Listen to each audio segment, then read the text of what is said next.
Olha, hoje vamos falar sobre gastrite e úlcera. Dr. Nelson de Souza Liboni está com a gente. Seja bem-vindo. Como vai, doutor Liboni? Tudo bem?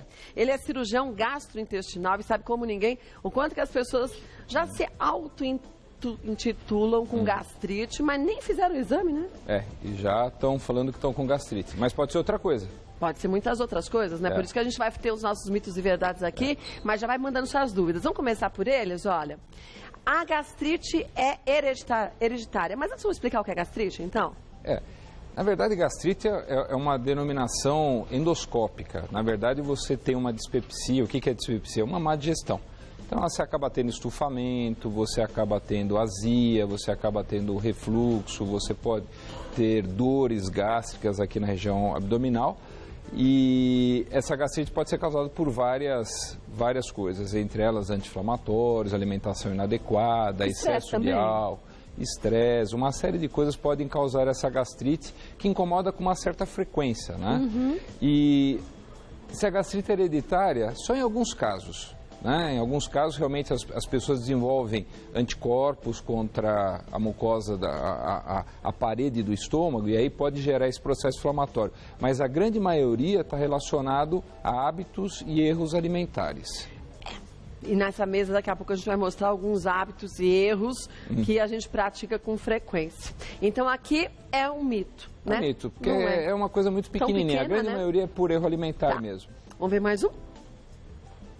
Ficar longos períodos sem comer pode piorar os sintomas da gastrite. Pode. Né? Então, por exemplo, o estômago fica se preparando para receber um alimento que não chega. Então, se eu tenho algum problema gástrico já na mucosa, na parede do estômago, essa acidez excessiva vai fazer com que piore os sintomas. Então, o ideal é comer a cada 3, 4 horas, fazer as 3 grandes refeições, que é café, almoço e jantar, e comer alguma coisa entre as refeições, seja uma frutinha, um iogurte, ou uma torradinha, alguma coisa assim, mas não ficar de barriga vazia totalmente, porque isso vai piorar os sintomas. Tem gente que tem o hábito de mascar chiclete o dia inteiro, né? Sim. Isso também não pode causar uma gastrite, uma vez que parece que o corpo que toda hora vai chegar comida e não chega nada? Sim, sem dúvida, porque você está mastigando, o cérebro está entendendo que está entrando comida, né? Só que não entra, então você está engolindo o ar, que já distende o estômago, você está produzindo mais ácido, e isso faz com que isso acabe piorando os sintomas gástricos. Vamos ver mais um? Tomar leite em pequenas quantidades diminui a dor. Em pequenas quantidades eu acho que ele ajuda, porque ele acaba neutralizando a acidez e não tem problema. O problema é quando você tem o leite integral, que ele tem muita gordura, tem muita proteína, isso acaba piorando. Mas tomando em pequenas quantidades acaba até ajudando. Eu acho que o excesso de leite, porque você vai ter que fazer uma digestão, vai exigir demais do estômago, você vai ter que produzir mais acidez e, sem dúvida nenhuma, vai dar um pouco mais de dor. Então, moderação nos derivados lácteos. Agora, a moderação seria o quê? Meio copinho? Não, um copo tá ótimo. Um copo tá bom? Porque tem gente que parece um bezerro, né? Toma 1 litro. É verdade. 1 litro, 2 litros, toma muito. Aí já é demais da conta, né? Vamos ver mais um? Antiácido piora a gastrite. Então, é até interessante essa foto aqui, porque é uma coisa interessante, porque assim, os antiácidos são usados para tratar a gastrite, então eu diminuo, porque o que acaba acontecendo? Eu estou com um machucado no meu estômago e a própria acidez que eu produzo, ela vai... ferindo mais, né? Ela vai escorrendo o próprio estômago, então eu tenho que dar um antiácido, ou seja, um remédio para bloquear a acidez, para não ter mais lesão ou parar o processo. Nesse caso aqui, em especial, vocês estão vendo que são esses...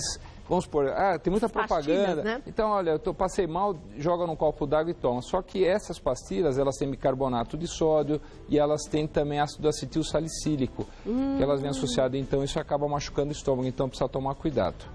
Então não é tão bonzinho quanto Não é tão bonzinho. Ele tem uma ação rápida, mas se eu tiver algum problema, pode agravar esse problema. Então o melhor é não consumir esse tipo de antiácido. Não, e não abusar, né? Porque tem gente que acaba a refeição e já toma para prevenir, né? Os olhinhos são maior que a boca. É melhor diminuir a comida, né? Então aqui é uma verdade, né? Sim. Ele pode piorar a gastrite. Vamos ver mais uma?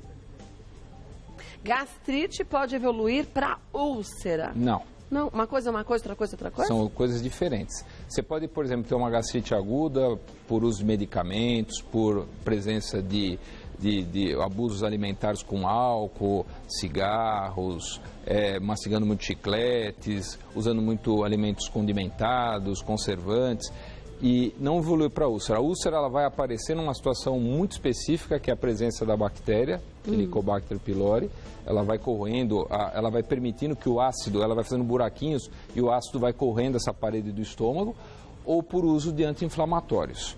Então, são coisas diferentes. Todo mundo confunde. Será que vai evoluir? Não, não evolui. São sintomas e patologias diferentes. Mas a úlcera, ela pode estuporar, como se falava, e levar à morte? Pode. Também a gastrite pode acontecer isso. Uma situação, por exemplo, um paciente que está internado, de repente, numa UTI, sofreu um trauma, um acidente automobilístico, sofreu várias intervenções cirúrgicas, ele pode ter o que a gente chama de úlcera de estresse. Não é estresse psicológico, é um estresse orgânico. Você pode ter tamanha produção de ácido, você pode ter até sangramentos difusos e violentos, né? Então, existe a gastrite hemorrágica. As úlceras, elas podem evoluir para perfuração, e aí é uma emergência médica e você tem que operar, ou pode evoluir para sangramentos, que hoje, graças a Deus, tanto a perfuração quanto o sangramento já não são tão comuns por causa dos usos dos antiácidos, que são potentes e acabam coibindo esse tipo de problema. Agora, gente, antiácidos corretos indicados pelo médico. A gente falou há pouco dos antiácidos de pastilha, que são outra categoria. Sim, é porque existe um remédio assim. Existe o remédio de forrinho, que é o que a gente toma, que forma um manto no estômago. Ele protege, né? Existem os que bloqueiam a produção do ácido, né? E outros que bloqueiam parte dessa produção. Para uma situação de emergência, o melhor são esses líquidos à base de hidróxido de alumínio. São aqueles branquinhos? Branquinhos, isso. Tem vários no mercado, são excelentes, resolve, por exemplo, se você for numa festa, fez um abuso, bebeu, você sabe que não vai dar coisa boa. Você pode até tomar. Então, toma 1, 2 dias. Se persistir a dor, aí vai procurar teu médico, porque aí ele vai ver se isso virou um quadro crônico ou não. Tá. Vamos ver mais um? Mito ou verdade? Remédios podem causar gastrite. Pode, vários. Pode, né? Pode. Então, anti-inflamatórios, alguns remédios para asma, alguns remédios para o coração, alguns hipertensores, né? Alguns remédios também que hormônios podem contribuir para doenças de refluxo. Então, tem vários medicamentos que, quando eles são prescritos, o paciente tem que comentar se ele tem algum problema gástrico ou não, para o médico poder estar se orientando. Quer dizer, se o paciente já sabe que tem uma intolerância grande a esse tipo de medicamento, normalmente o médico já indica um outro medicamento para ele tomar antes para proteger o estômago, né? Eu te dou um exemplo. Então, por exemplo, tem pacientes que tomam anticoagulantes porque infartaram ou tiveram algum problema. Então, muitas vezes a gente acaba dando um antiácido, mesmo o paciente não tendo problema gástrico, porque o risco dele ter um sangramento é tão grande, e ele já é um cardiopata, já tem um problema cardíaco, que de repente eu posso ter uma complicação dos dois, de sangramento e um problema cardíaco. Então, eu tenho que dar o remédio concomitante. Né? Então, o médico que está prescrevendo, ele tem que saber que às vezes os remédios brigam entre eles, ou eles andam junto e se auxiliam. E às vezes você vai ao médico e ele te dá um medicamento e fala, mas me deu um antiácido, eu não tenho gastrite, e aí não toma. Não toma e depois no futuro pode ter problemas por isso. Por isso que na consulta médica, pergunte, fale, leve um caderninho, anote tudo que você tem que fazer, porque chega em casa, esqueci. Então antes de ir na consulta, vai pensando o que eu gostaria de perguntar. Eu vou anotando tudo mesmo. Vai, e fale, seja chata. O médico está lá para isso. Sabe por quê? Tem gente que tem vergonha, gente, mas a gente não estudou medicina. Sim. E é melhor a gente se informar, tirar a dúvida, depois chegar em casa e fazer tudo errado. E às vezes o médico não fala muito porque ele fica com medo de passar muita informação e confundir mais. É verdade. Então se você vai com a coisa bem orientada, né? A coisa vai redonda. Verdade. Vamos ver mais um? Úlceras no estômago podem ser causadas por bactérias. Pode. Então, por exemplo, existem alguns problemas em crianças, né? Algumas infecções bacterianas que são comuns, em adultos é mais raro, mas em crianças você pode ter um tipo de problema. No adulto é muito comum e em crianças também é o Helicobacter pylori, devido às condições de saneamento básico. É muito comum em países que têm esse problema, principalmente países em desenvolvimento. E essas bactérias, elas se aproveitam da mucosa gástrica e elas vão cavocando aquilo que nós conversamos. O estômago vai corroendo o próprio estômago pelo buraquinho que ela causou. Mas dizem que a gente tem um pouco dessa colônia de bactérias, né? Sim. E a gente, quando baixa a imunidade ou quando a gente tem uma proliferação delas, é que a gente tem o problema, né? Então, aí, por que tem gente que, por exemplo, se você pega 80% da América Latina, acaba tendo contaminação e só 15% a 20% vão ter problemas de úlcera e gastrite? Depende da cepa da bactéria. O que é cepa? O tipo de bactéria. Tá. Tem umas que são mais agressivas, tem outras que são mais boazinhas. Depende se você usou a medicação correta para exterminar essa bactéria ou não. Depende dos cuidados que você teve de higienização, se você já pegou uma vez. Que cuidados eu estou tendo para, de repente, não beber uma água que não está clorada, uma água que não está filtrada, um alimento que não está bem higienizado. Então, tem uma série de coisas. Então, às vezes, eu estou o tempo todo me reinfestando e estou aumentando o número de colônias absurdamente. Sem perceber. Então, existe uma defesa do organismo, né? Então, tem bactérias boas que defendem, tem uma série de coisas. A própria acidez evita que a bactéria esteja lá. Você sabe que até o uso do antiácido permite também a colonização por Helicobacter. Porque diminui, né, a acidez que do é uma estômago, defesa. Né? Então, tem vários fatores que... Por que algumas pessoas têm e não têm? É porque é multifatorial isso.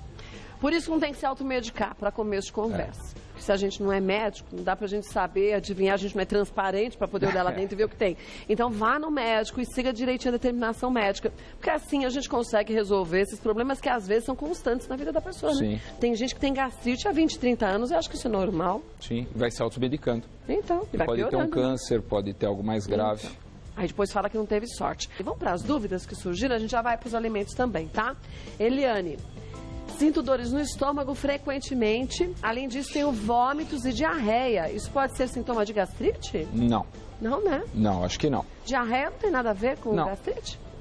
Então, aí o que a gente tem que fazer pesquisa, uma das coisas mais comuns no Brasil, infelizmente, é verminose pelas condições de higiene. Então, eu vi que vocês estavam ali preparando o alimento. Então, quem prepara o alimento tem que lavar a mão, tem que higienizar o alimento. Então, verminose pode dar isso. Verminose são vermes, lombriga, ascaris. E a gente não tem o hábito de tomar vermífugo, né? Sim. E aí o pessoal fala, só o pessoal, às vezes, do interior que mexe com terra. Não, a gente come salada, verdura, às vezes que não está higienizada e o pessoal esquece. Come na rua, então, né? Come na rua, exatamente. Então, eu acho que é importante lavar. Mesmo quem compra, às vezes vai na feira, compra, lava bem a verdura e tudo mais, coloca hipoclorito de sódio, né? E aí deixa lá uma gotinha para 1 litro, lava e guarda na geladeira, que é uma segurança a mais que você tem.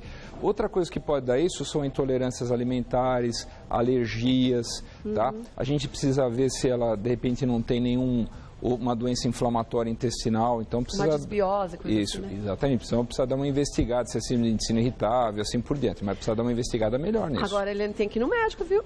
Porque a gente muitas vezes acha que, não é nada, faz parte, e vai ficando desnutrido. Sim. Dali a pouco o corpo fica tão debilitado que fica difícil reagir, né? Não, e socialmente, essas pessoas, é tão impressionante que, normalmente quem tem isso tem dificuldade até, às vezes, eu tenho uma reunião para um emprego novo, ou eu tenho uma festa para ir, a pessoa começa a entrar em desespero. Será que lá tem banheiro? Será que eu vou comer alguma coisa, eu vou ficar em jejum prolongado?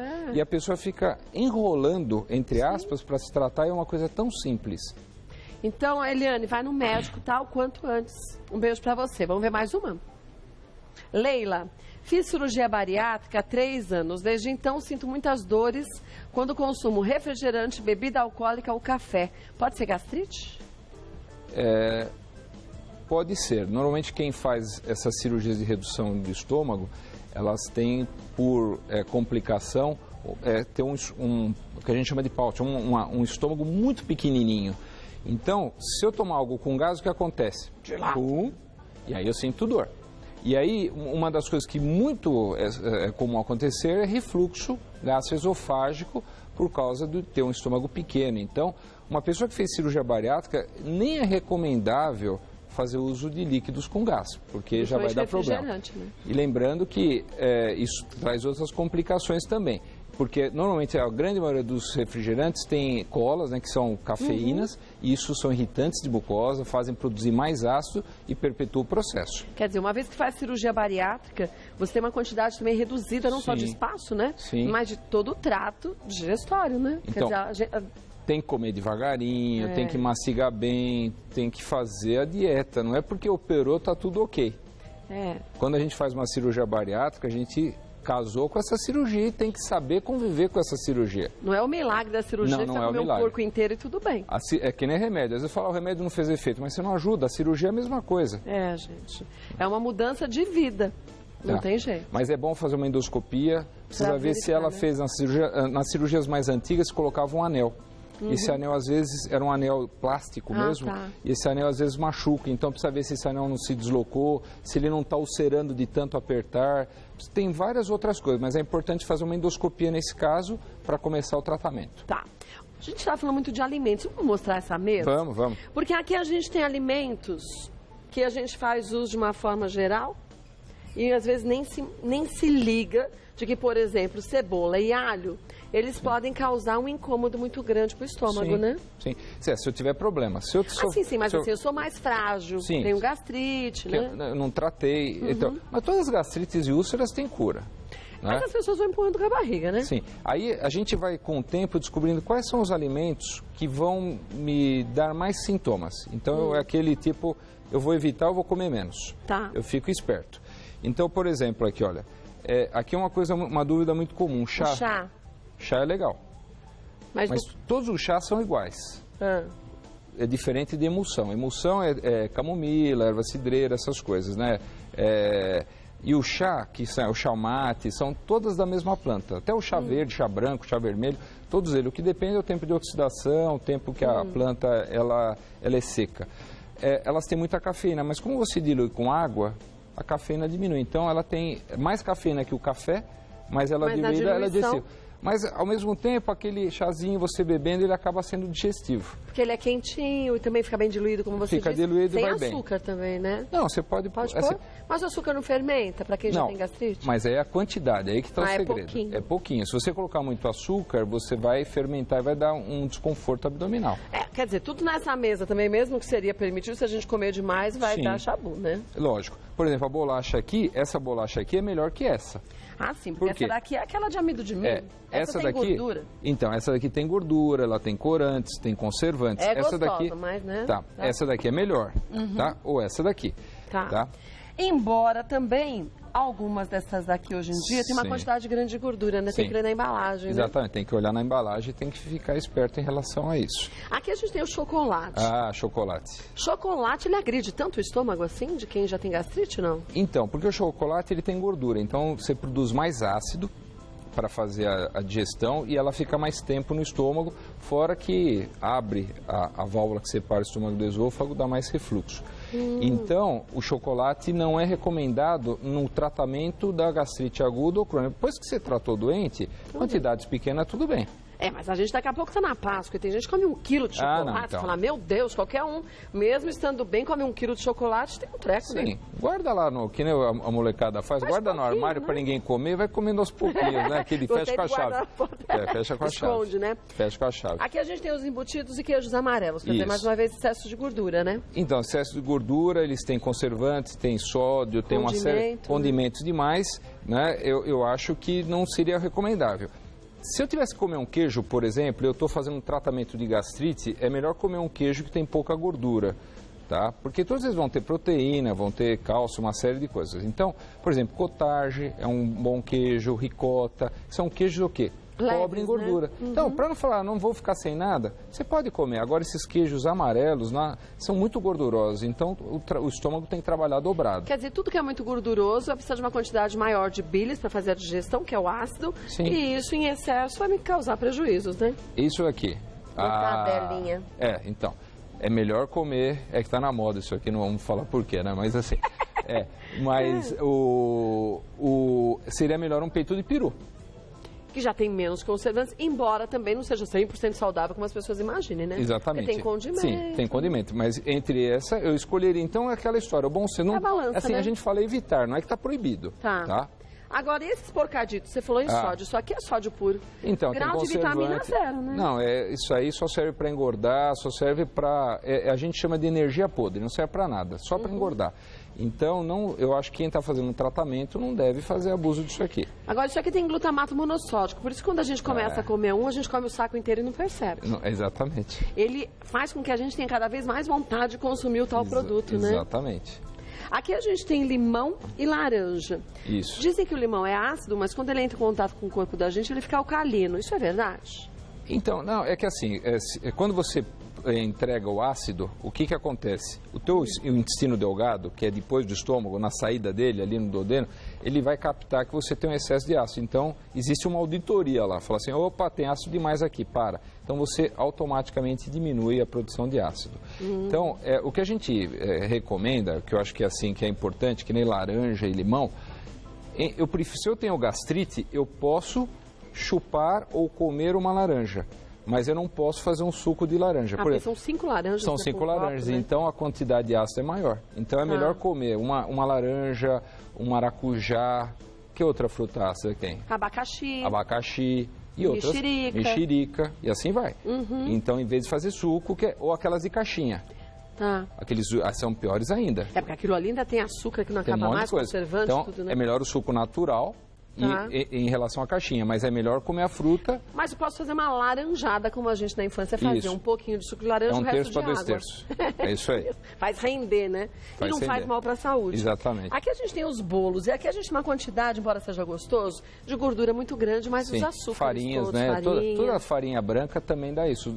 O ideal seria a farinha integral. Então, quando for comer pão integral, usar uma farinha integral aqui, porque vai produzir menos distensão gástrica e menos problemas. Mas eu acho que a gente tem que começar a ficar atento ao que o nosso organismo avisa. Sim. Eu sei que eu tenho um limite para comer de pão por dia. Se eu como mais do que um pãozinho por dia, um pãozinho e meio, vai me dar uma digestão parada, aquele negócio distende o abdômen. Então você tem que controlar. Então, agora imagina que você está vindo para cá, você parou e comeu um pão na chapa, errado. Então. Já com um monte de manteiga.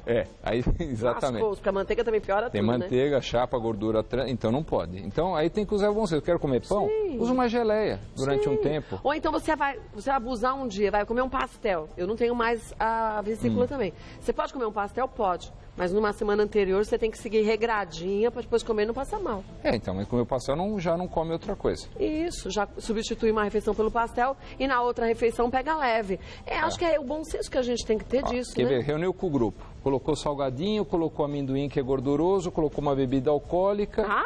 Aí almoçou, depois tomou café. Vai dar problema. Quem tem gastrite. Então, né? E o estômago faz isso, né? Dilata demais. O problema é a associação e a somatória de problemas, né? Que é gorduroso. É isso que a gente tem que evitar. Porque o amendoim é gorduroso. E tantas outras coisas, né? Vamos ver mais uma dúvida que surgiu? Olha, da Pietra. Tenho gastrite leve e agora estou grávida. Percebo que os sintomas estão mais intensos. A gravidez pode mesmo influenciar nos sintomas da gastrite? Não é assim, não é a gastrite. Eu acho que os hormônios da gravidez, os 3 primeiros meses, são um horror, né? Porque a mulher vomita muito, ela tem aumento de alguns hormônios e aí ela acaba tendo refluxo. Então a pessoa acaba tendo o neném empurrando a barriga, o hormônio abrindo a válvula e tendo refluxo. Né? Então, na verdade, não é nem a gastrite, é o refluxo gastroesofágico. E o refluxo, às vezes, a pessoa acha que tem que sentir que está na garganta. E só passou aqui já sente o ardido, né? Não pode grávida tomar inibidor de bomba de prótons. Tá? Eu vou falar nomes genéricos: omeprazol, pantoprazol, lanzoprazol, esomeprazol, porque é teratogênico, lesiona o feto. É mesmo? Não pode. O único remédio que você pode tomar são os hidróxidos de alumínio, que a absorção é muito pequena na placenta, né?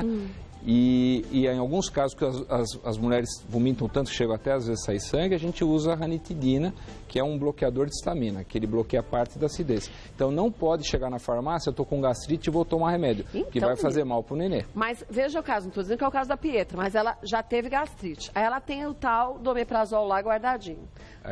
Eu tô tacando de novo, vou tomar o omeprazol porque eu já tomava antes. Estando grávida... Não pode. Nada disso, não. Né? Ela pode tomar esses remédios, remédios para evitar náusea, vômito, não tem problema nenhum, que ajudam, amenizam bastante, e o hidróxido de alumínio, que é um remédio que o Napoleão Bonaparte usava. Então, agora não tente buscar os mais modernos hoje em dia, só porque é moderno já acho que é o melhor, né? Não. Um beijo para você, Petra. Conversa com o médico também, tá? Vamos ver mais uma? Andréia, aftas podem ser um sinal de gastrite? Pode. E pode ser vários problemas, né? Problemas desde inflamação intestinal, problemas de refluxo gastroesofágico. Então isso daí precisa também ser investigado se for uma coisa muito frequente. E uma coisa que melhora muito são comprar aquelas pastas bicarbonatadas. Tem várias no mercado, você não precisa comprar em farmácia. Você olha lá, está escrito pasta bicarbonatada. Evitar tomar muito café. Tem gente que é alérgica a algumas coisas, que nem abacaxi. Come abacaxi e não dá afta, mas toma suco dá afta, por causa da concentração. É porque fica mais concentrado. Isso, então, aí tem que fazer o diagnóstico, tratar e usar polivitamínico, que isso melhora muito. A presença de ferro e complexo B evita de você ter afta. Então, quem tem aftas em repetição pode ser uma falta de vitaminas também, Sim, né? tem que dar uma investigada nisso daí. Então, André, médico. Agora, é bom lembrar, gente, nosso começo da conversa aqui com o Dr. Liboni, o que ele disse? Anote as suas dúvidas. A gente sempre fala isso aqui, é básico, é clichê. Não, gente, é importante, porque na hora a gente está tão a fim de ouvir, depois esquece, chega em casa com dúvida, depois acaba não fazendo a parte da gente da forma adequada. 10% é o médico, 90% tem que ser a nossa parte fazendo em casa, né? Claro. Não adianta ter um diagnóstico correto, chega em casa e faz tudo diferente, errado, né? Lógico. Vou passar para vocês os contatos aqui do Dr. Liboni. Tem um site que é o www.clinicafactum, tudo junto, .com.br. Lá você tem informações sobre outros problemas também, mas nada supra a necessidade de você ir ao médico. O que a gente fala aqui é de uma forma ampassa sobre o assunto, mas depois, indo ao médico, ele vai saber direitinho o seu problema e quais são as indicações de tratamento individualizadas para você. Isso é primordial. Obrigada, viu? Obrigado. Boa tarde. Sempre bom quando você vem, viu?